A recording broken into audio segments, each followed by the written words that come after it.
Nobody gets to write your destiny but you. Your future is in your hands. Your life is what you make of it. And nothing, absolutely nothing, is beyond your reach. So long as you're willing to dream big, so long as you're willing to work hard, so long as you're willing to stay focused on your education, there is not a single thing that any of you cannot accomplish. Not a single thing. I guess I define the achievement gap as differences in academic or work performance among different ethnic groups or people of different socioeconomic backgrounds. What I think it is that students from underrepresented minority groups or students from minority groups often do worse in standardized testing, and they have lower representation in college and high school graduates. Achievement gap is when different groups of people based on ethnic background, gender, they're ranked against each other based on their achievement. So I would first say that it's not that we may be in a crisis, we are in a significant crisis in education in this country today. Well, the national government, for now more than 40 years, under the Elementary and Secondary Education Act, has promoted federal grants to schools that have a large number of low-income kids. It's been an abject failure. We've been spending billions of dollars to send this money to schools, and it has done very little to the achievement gap. I think there are a variety of variables that influence student achievement in schools. One, the quality of education. Two, the reinforcement at home for students to develop good work habits in their learning.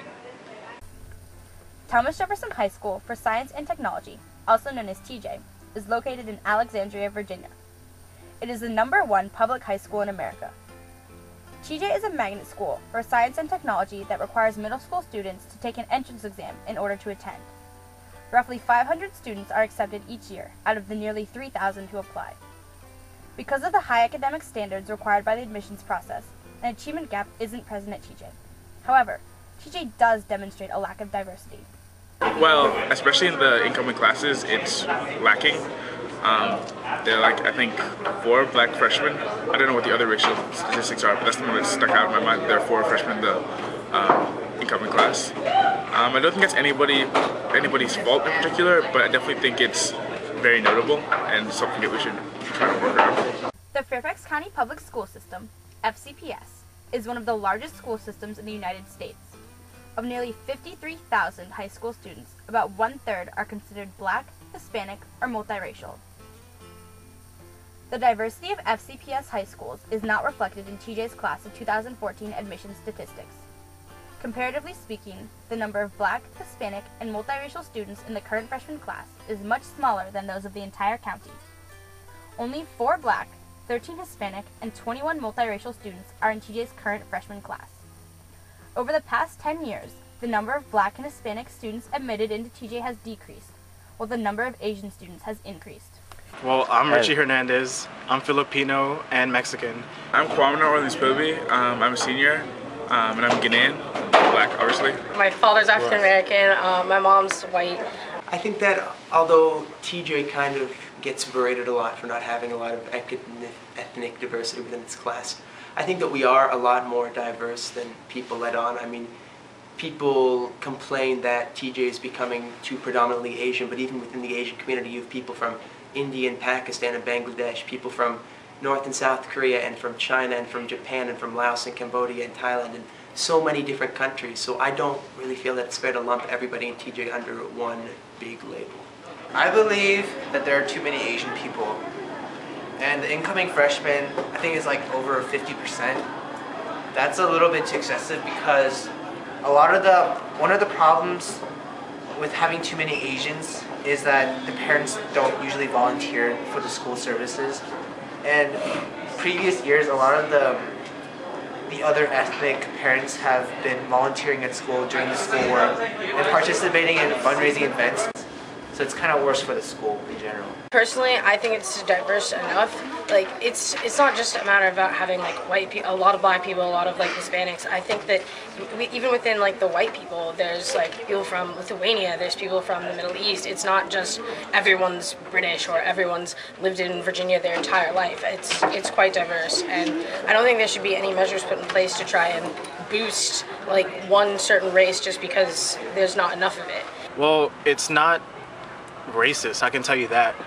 It's what my personal opinion is that it's about financial situations. Asians in general, you know, they have a lot given to them, but they have a lot of expectations. Whereas, let's say, you know, more poor Hispanics, black people, they're not well off, so they won't have as many opportunities to advance academically. So, you know, as you know, they stay poor, but the Asians and other people get better at what they do, they get richer, so that the gap is just widening. Just to be practical, one's ability to succeed in the world. If you have less experience with different kinds of people, whatever profession you go into, you're going to be less qualified and less capable of handling the demands of that profession. You have to understand people from all different walks of life in this country to do well. We have made it a national priority to make sure that every ethnic group and every income group gets a fair shot. And if you're not comfortable with that, if you're not comfortable with people from different backgrounds, you're going to be less effective at your job, less creative, less than you could be in what you want to do in life. I think it's important to recognize that students come from different backgrounds. So in the admissions process, you know, one way to look at it is just strictly based on merit, and that's what happens with TJ admissions. And another way to look at it is to say, you know, students are coming from totally different schools. And if they had gone to a different school, they might have achieved much more. When you look at the less successful institutions, it's not that they don't care, and it's not that they don't have lots of programs that are aimed at student success, but what you rarely see is a real institution-wide focus where from the president on down to the faculty members, there's a real deliberate effort to make sure that students don't, again, just get in the door but succeed as well. I think we should be focusing on how each child does and making sure that we've pushed to show that every child gains in achievement and stop looking at races. The gap between the races is interesting politically, and we've decided to adopt this mindset, but I don't think it's very helpful. Best strategy to narrow achievement gaps is to keep students in school longer. For example, there's a movement called the KIPP School.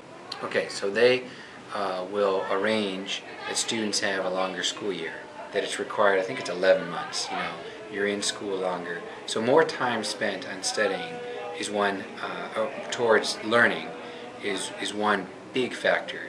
My last book was about the KIPP schools, the Knowledge is Power program, a chain of charter schools throughout the country who have by far the best results in raising the achievement of low-income kids. That's the way, I think, to approach raising the achievement of low-income kids, and that should be our focus. So I'm not technically first generation for college, but it's going to be a decent step to be going to college and hopefully going to graduate school. I'll definitely be the first to go to graduate school, which will be impressive. The challenge was competing with other people academically, not racially. So, you know, I did what I could do, I did it, and I got through it.